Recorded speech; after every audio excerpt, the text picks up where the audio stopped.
Assalamu alaikum. I'm Amna Justice Valley and I'm currently doing an online ACCL course at Rehan School Lahore campus. My today's topic is micro habits and I'll be asking some questions about the topic to call Maya. So let's start. Masalam, Amna. I'm ready. What's your first question? So Maya, my first question is what are micro habits and how would you define them?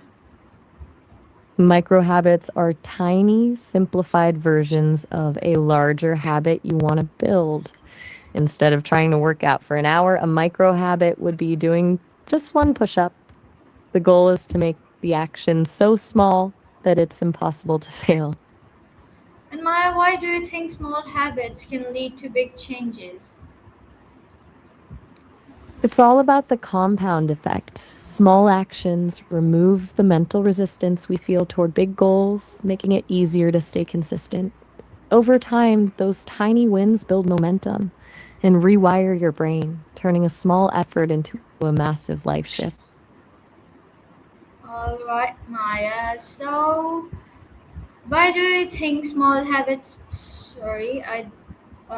Why do people often find it easier to stick to small habits than big goals? It's all about the friction. Big goals can feel overwhelming, which often triggers a resistance response in our brains. Small habits bypass that fear and don't require a huge amount of willpower, making it much easier to just get started and keep going. So, Maya, what are some examples of micro habits that students can practice? For students, it's all about low barrier entries, reading just one page of a textbook before bed, writing a single sentence for an essay, or even just clearing their desk for 2 minutes before starting a study session. These tiny actions break the paralysis of a huge workload and make it easier to actually dive in. So, Maya, can one small habit change a person's life over time? Absolutely. It's the compound effect in action. A single small habit doesn't just change what you do, it changes how you see yourself. Once you start seeing yourself as the kind of person who shows up every day, that shift in identity is what eventually leads to a total life transformation. So, Maya, do you think it takes more discipline or consistency to build good habits? I'd say consistency wins every time. Discipline is what gets you started, but consistency is what actually wires the habit into your brain.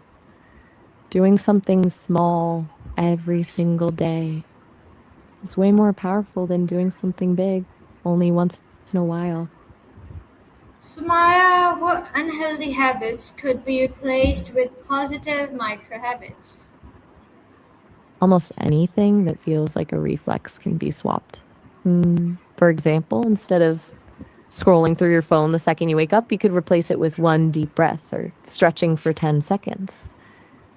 Or if you have a habit of snacking when you're stressed, you could start with the micro habit of drinking one sip of water first. It's about inserting a tiny positive wedge into those automatic patterns.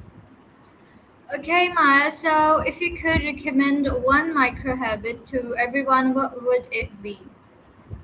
I'd have to go with practicing 1 minute of mindful breathing every morning. It's such a tiny commitment, but it centers your mind and sets a calm tone for your entire day before the chaos actually kicks in. Okay, Maya, so my last question is what is the biggest lesson we have we could learn about the power of small daily actions? The biggest lesson is that you don't need a massive leap to change your life. You just need a tiny step that you're actually willing to take every single day. It proves that consistency is more powerful than intensity. Those small wins compound over time, showing us that extraordinary success is really just the result of ordinary actions repeated relentlessly. Okay, Maya, thank you for your call and thank you everyone who will watch it. I'll end the call and I'll end the recording as well. So, Allah Hafiz, everyone.